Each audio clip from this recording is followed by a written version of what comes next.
when I messaged you, like I mentioned that one of the goals for these interviews is to really kind of like inspire people that like want to take that leap of faith into the industry or making their own channel or anything like that, you know. And it's like I would love if we could talk about this for a couple of minutes. Like it's Of so course. many people talk about how it's, you know, impossible or not like 1 in a million or blah blah blah. You can't make any money of it. The starving musician, that ever, you know. It's like, and it's like I want to break that stereotype. It's like, yeah, maybe it is 1 in a million to become like the Ed Sheeran, but like, there's no reason you can't make $50,000, 70,000, 100,000, two hundred Totally. thousand dollars. You know, and it's like there's no reason, and I want to kind of break that mentality. You know what I mean? And if you have anything to share on that, or maybe I could ask some questions or whatever, however you want to go about it.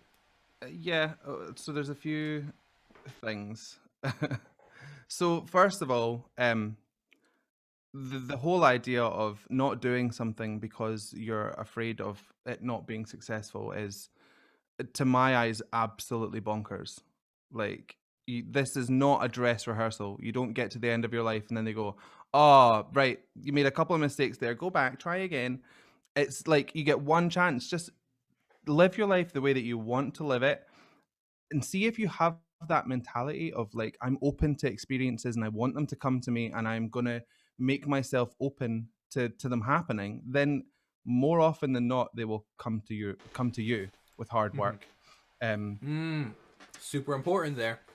yeah, People just think people don't realize it's a lot of stinking hard work, man. totally. I mean, if you take the YouTube, for example, if we're going down the route of I want to be a successful YouTuber, Sure. the first thing that you need to do is make sure that you have got something that is like of worth for people to watch.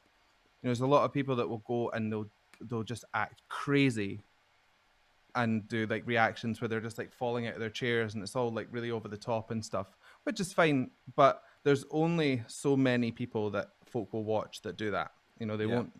You can't kind of jump on that boat. You need to have something to kind of offer, which is why I went down the vocal anatomy route. You know, and you've gone down the production route and stuff. People can come and get something. If we watch the same video, for example, right? Mm-hmm. They could get a little bit of vocal education from me Yeah. and some mixing education from you. That's the beautiful part about it. I think it's so fascinating. Yeah. Yeah. Whereas if you watch 10 people that all fall out of their chair, then you're just watching someone fall out of their chair 10 times. So so Sure. to that end, I would say you need to have like something to offer. The other thing is you need to persevere. Um and my first videos are shocking. They're so bad. They're Mm. shot from like I'm sitting over there and the camera's still here, so I'm like this size. I love that. I'm nervous and I want to come across that I'm in control, and that Mm. just translated as quite boring. I'm just like, "Hi, welcome to my channel," and it doesn't really give anything. So if Yeah. you've got a bit of crazy in you, let that come to the forefront. Mm. You know, let them see you as you actually are. Don't try and be anyone that you're not. Um, but the other thing is you kind of have to throw your hat in the ring. If it's something that you want to do, you have to kind of push through. Like a closed mouth does not get fed, so you need to open your Amen. mouth, get out there and do it. With regards to music, um, again, you need to make sure that you are keeping yourself open to all and any opportunities. You need to make sure that you are practicing. You need to Mm. make sure that you are, you know, if you're a singer, try and develop a unique tone. If you're a guitarist, try and get a unique play style. Learn from your peers, but don't copy them. Mm. Try and cut your own path. And it's a lot of work. Be Yeah. prepared for failure. Don't see failure as a stopping point. See failure as a Mm. marker on the road, and just be like, well, Yeah. that didn't work, but you And if know, I could add to that, I think that expectations, setting low expectations, are super important, man. How many? I don't know if you experience this, but I've learned through my career. It's like I've learned not to, like, when people say that they're gonna do something, like, don't, like, when you get an email, be like, oh hey, this is that, like, nah. when the money's in my bank account, or when I'm actually whatever, like signed to that or done to this, it's like, you know what I mean, like then I'll believe you. You know what I mean? But it's like also having expectations of like how well a video or a song is gonna do. Like I remember it was March 8th, 2014. I officially released my first song on, because my birthday, on Spotify and everything, or I didn't even release it on Spotify because I didn't even know how to do that just yet. I released it on SoundCloud, and I thought that I was gonna get 1,000 streams that first day. I got like 30. You know what I mean? And it was like, because nobody knew who I was, and it's like, and if you keep doing that, you're gonna disappoint yourself out of the industry. Mm-hmm.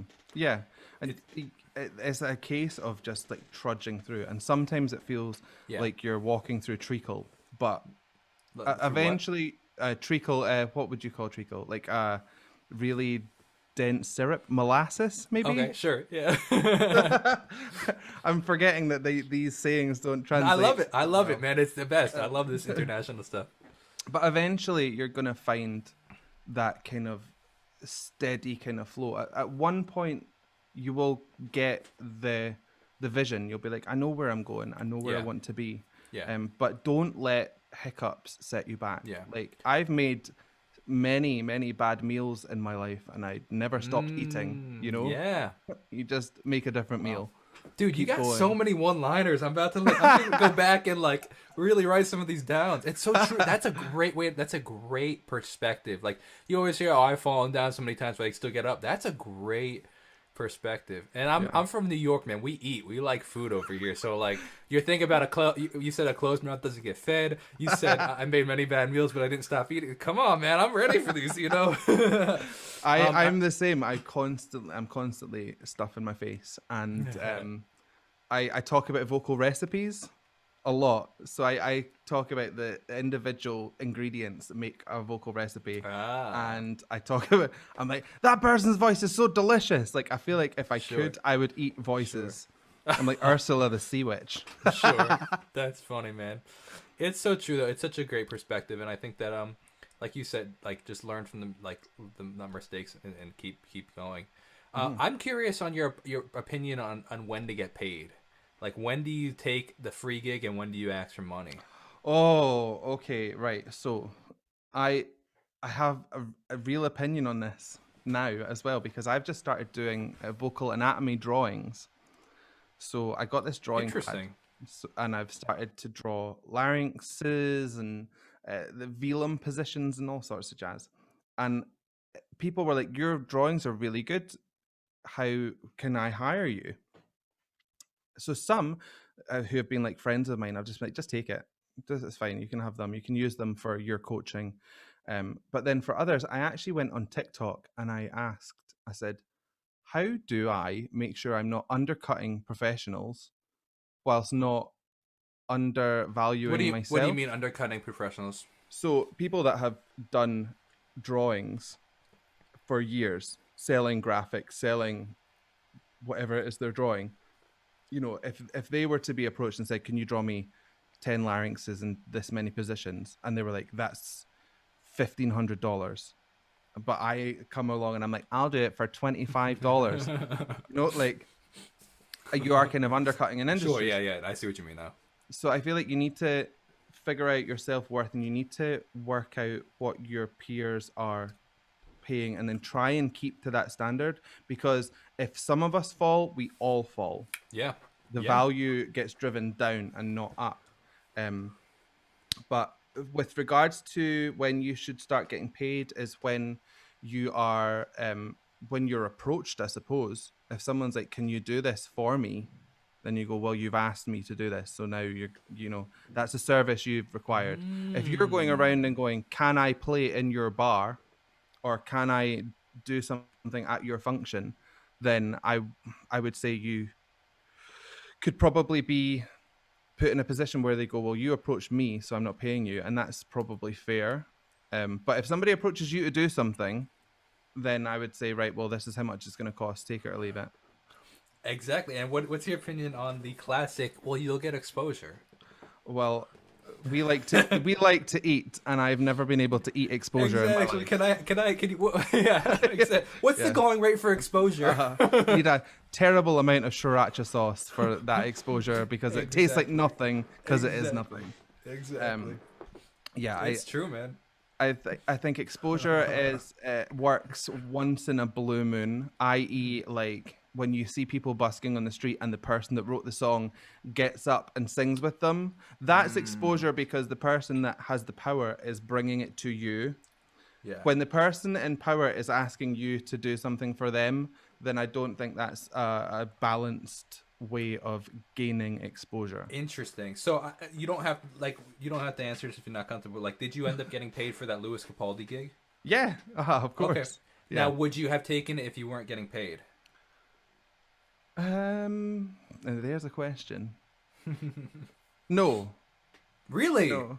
I feel like I might have taken that one because that's an interesting thing to put on your resume, even if you didn't get paid. To say you still played that Glasgow show with Louis Capaldi is something that is interesting just to put on your repertoire. You know what I mean?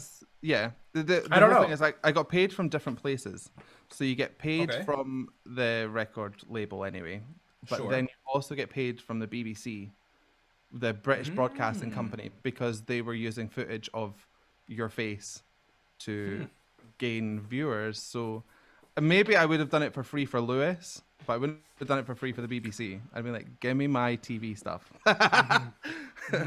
No, that's interesting. I don't know. I'm of a very, I don't know if it's a niche way of thinking, but there's so much money out there in the world that so many people are holding on to, rather than just being like, you provide something, you put joy into the world, you bring art, you bring light, you bring whatever. Like, we should pay people for this. So I suppose I'm a wee bit staunch. I'm like, no, pay the people. But I hear you, man. Absolutely, and that's another thing. Like, I try really hard. I was literally there's another channel. His name is Michael Beveraggi, here on YouTube, and I had him on for an interview yesterday, and we were talking about this because we kind of got on this tangent of whether or not, like, separate channels for different things kind of thing, and he's like, well. He's like, would you ever do like finance on your channel? I was like, I don't know. I mean, I love finance. Like, it's funny. Like, while I'm a musician, I make music videos, like music related videos. I only watch like stock market and cryptocurrency and like all that stuff on YouTube. That's all I watch. So I was like, but the point of that being though was like, I have a passion for that, but also like to see musicians not get screwed. Like, yeah, because like I'm good at it. Like, I have this knack for it, and I want to help other musicians because, like, creatives in general, artists, musicians, painters, like, we have such usually a bad rap for like how many times do you hear, like whatever Bob Dylan, make $87 million and then he's homeless because like he didn't know how, like, record labels screwed him because he didn't know how to handle it. You know what I mean? Like, and it's not his fault. It's just like usually because we're so creative, we don't have that financial side to it. Yeah. So I'm super passionate about this stuff, man. Absolutely. Like, artists getting paid and also knowing their worth and like finding the going rate, like you said, and there's nothing wrong with that. Pushing for the going rate and say like, hey, if it's $50 an hour for the gig, how does 65 sound? I've been playing for 10 years. Just see what they say. Yeah. Or just be like, it's more expensive to make music now. I need to buy strings. I've got to update everything Inflation. else. Like, yeah, newsflash, stuff costs money. But exposure's free. Yeah. Self worth, I think, is one thing that we really need to drive into young artists. Yeah. But steer them away from ego and more to like, my worth is more than how I look or how I sound. It's what you're willing to put up with, so when you're in that situation where somebody's like, oh, you can do this for free, but I've got 1 million TikTok followers or whatnot, you just be like, look, I appreciate that, but no, I wish everyone would just put up a stand so that people go, oh, well, I'm actually gonna have to put my hand in my pocket. Well, and then you start to get into the whole thing of selling out for like sex and stuff, like the sex appeal kind of thing. It's like, which is like, you know, like there's the whole you could get into the whole debate of women empowerment versus like selling themselves kind of thing, and we wouldn't even have to get into that because I don't know if we can really even speak on that. But like it does upset me where like you don't have to do that to get the views and stuff. You know what I mean? Like, and it's sad.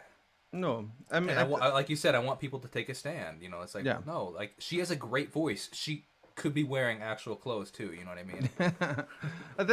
If that falls into like a hugely wide kind of idea though, like the whole thing of sex sells, and it does. But see if women are like cutting major careers out of stuff like this, and then there's like men that are like, oh, it's rubbish, like look at you, no, and they give them no respect. It's like the guys are the idiots in that situation because those women are laughing all the way to the bank. They don't Sure. care.